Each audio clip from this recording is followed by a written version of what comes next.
Hi Capricorn, welcome to Pandora Astrology's monthly horoscope for July of 2020. We've got a lunar eclipse and a new moon later in the month.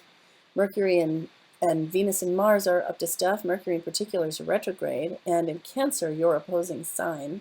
Hey Julia, what do you think that means for Capricorn this month? Oh, good question. So, Capricorn, we'll start with Mercury because the planet of communication is beginning this month retrograde.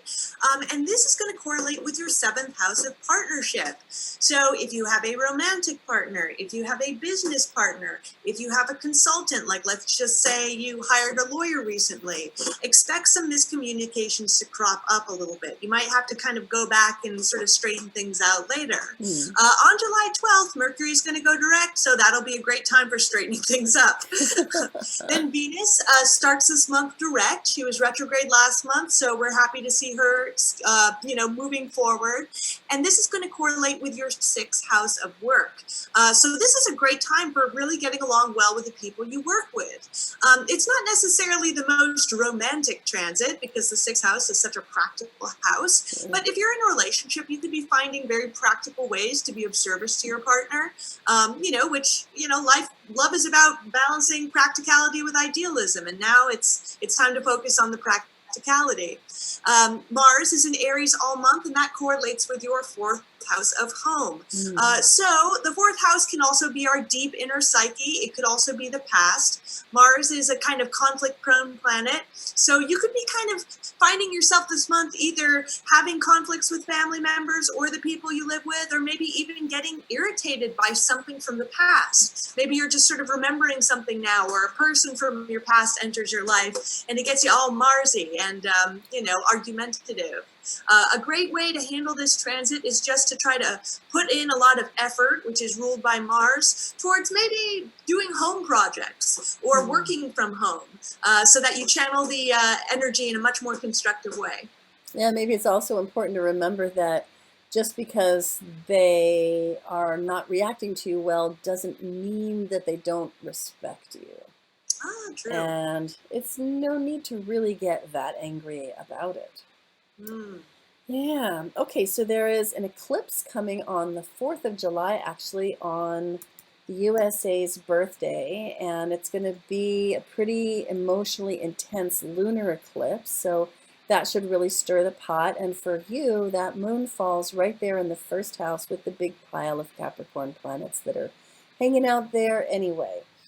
And so there is, and they're also mostly retrograde. It's pretty intense right there in your first house. There's a lot of reevaluation and self-reflection that you're doing this whole year in general. And this month in particular, it's probably going to travel into some pretty emotional terrain, and you're going to have to look at your shadow, the shadow again of, your authority and how you wield that and whether or not you feel respected. So behave well during that.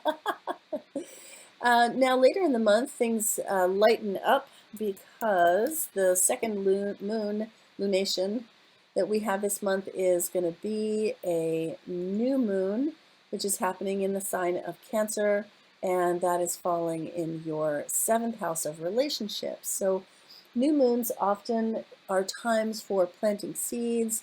They bring a feeling of new beginnings. This one being in the sign of Cancer, it is really an opportunity to wash your relationships clean by using the stream of emotion to flow through the space of your relationships and refresh your relationships. So feel things in your relationships. Don't just hold it all back, Capricorn, and let the feelings, move. Because when they move, well then, they do actually go away. True. Yeah. And if all of these relationship themes make you think that you might want a reading, your best choice would probably be a lifelong love reading, which you could get with either Julia or me, which focuses on your relationship picture as it is right now, whether you're single or partnered, and how to make it, as great as possible for you. So there's that, and I think that's all we want to say. You can find horoscopes like this one on our YouTube channel, Pandora Astrology, organized into playlists by month. And you can also find tons of great stuff on our website, including free blog post articles, horoscopes for the month, and monthly news. And that's pandoraastrology.com. And until next month, Capricorn, see you around the cosmos. Bye.